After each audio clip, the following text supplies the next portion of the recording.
C'est un lien très important parce que le mot expérience de marque, c'est quelque chose de complexe à comprendre dans le fond.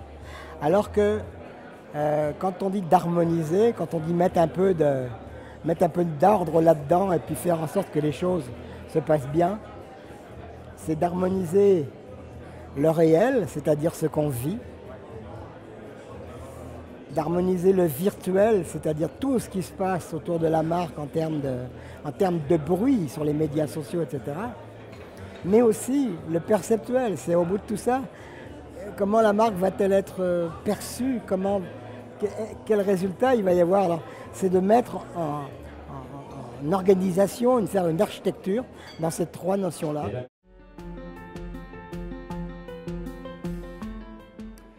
Parler de Desjardins au Québec, c'est de parler quelque chose de très important, une relation formelle, fondamentale, historique, entre la création d'Alphonse Desjardins depuis l'origine et jusqu'à maintenant. Donc oui, on dit même une histoire, on dit un love mark, on dit une histoire d'amour avec ça.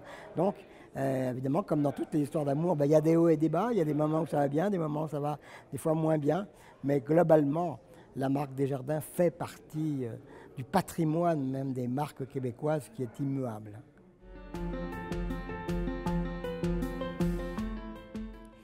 C'est-à-dire intouchable dans la mesure où il faut savoir que la marque Desjardins écoute aussi l'évolution, le changement. C'est l'ensemble de la population, parce que là, on parle des membres, oui, on parle des clients, mais en réalité, c'est beaucoup de gens, Desjardins au Québec. Alors, la marche est forcément plus haute pour Desjardins que pour n'importe quelle autre institution financière. Pour Desjardins comme pour les autres, les marques se doivent d'être cohérentes, c'est-à-dire d'installer quelque chose qui dure, qui passe à travers le temps. Donc il faut être à l'écoute, il faut être évidemment très à l'écoute aujourd'hui des consommateurs, encore plus que jadis. Il faut être professionnel, il faut être à l'affût même des questions les plus efficaces pour les petites entreprises, les grandes entreprises, l'ensemble des populations qui travaillent avec nous. Donc être une marque, c'est d'abord être le métier, un métier qui est le métier de quelqu'un qui gère une institution et des situations financières qui ne sont pas toujours simples. Alors, il y a une acuité, là, il y a quelque chose, un professionnalisme qui est de rigueur et qui est de mise. Et c'est là où on est d'abord, on peut dire qu'on fait du bon pain, mais si le pain n'est pas bon, ça ne va pas marcher. Alors c'est la même chose avec Desjardins. Je pense qu'il y a une question de durée, une question de temps. La marque s'installe, elle s'installe pour longtemps.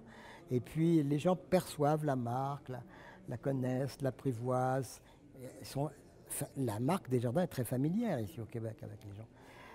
La réputation, c'est autre chose. La réputation, c'est ce qui suit chaque petit incident, accident. Ah, on dit ça va entacher la réputation, tel incident est arrivé. Alors effectivement, momentanément, et là, dans l'instant, c'est beaucoup plus court. Donc la réputation peut être abîmée ou alors elle peut au contraire être portée au nu. Mais tout ça n'est pas durable. Ce qui est durable, c'est la marque. Parce que la marque, c'est la perception globale que l'ensemble des milieux et des clients ou des membres peuvent avoir. Donc c'est la marque sur laquelle il faut travailler. La réputation, il y a des spécialistes qui vont travailler ça. Je dis qu'il y a 3 temps des grandes marques parce qu'il faut savoir que la marque est toujours issue de quelqu'un. Il y a un géniteur ou une génitrice qui a pensé à quelque chose, à un produit, à un service qui était relativement révolutionnaire. Donc il a eu l'intuition, le premier temps c'est l'intuition de faire ce qu'il a fait. Et ça prend pas mal de courage aussi parce qu'il faut s'adapter au changement et il faut changer les choses. La deuxième chose c'est d'avoir... d'avoir un point de vue. Qu'est-ce que je pense dans le fond de la situation et comment ma marque elle peut résoudre cette situation-là dans le temps. C'est quelque chose qu'on attend. Donc quand il y a du changement, comme c'est le cas en ce moment, il faut montrer qu'on a un point de vue sur le changement et qu'on est capable de l'aborder. Puis le troisième temps, c'est véritablement là où ça va le mieux. C'est quand on a la conviction hein. C'est le troisième temps, la conviction que ce qu'on fait, c'est la chose à faire. Et que non seulement tu le sais toi comme entrepreneur, mais le public le sait. Alors à ce moment-là, il y a quelque chose qui s'installe. Et si on prend le cas de Nike avec le Just Do It, quelque chose qui s'installe pour longtemps. Et puis le Just Do It, il dit aux gens, dans le fond, t'es capable, fais-le. Voilà, c'est ce que ça dit. Ben, c'est cette conviction qui est installée et qui passe à travers le temps. Alors, c'est les trois d'une marque, mais c'est surtout beaucoup les trois A de l'attitude managériale de ceux qui gèrent des marques, mais de ceux aussi qui les font. Donc, on parle ici véritablement du travail, là. La première, c'est l'aptitude. C'est d'arriver soi-même à être extrêmement difficile avec comment on fait les choses. Donc, c'est maîtriser le savoir-faire de façon réelle, là, tu sais. Donc, être le meilleur dans sa job, c'est un peu ça qui nous rend compétitifs et qui nous rend meilleurs que les copains.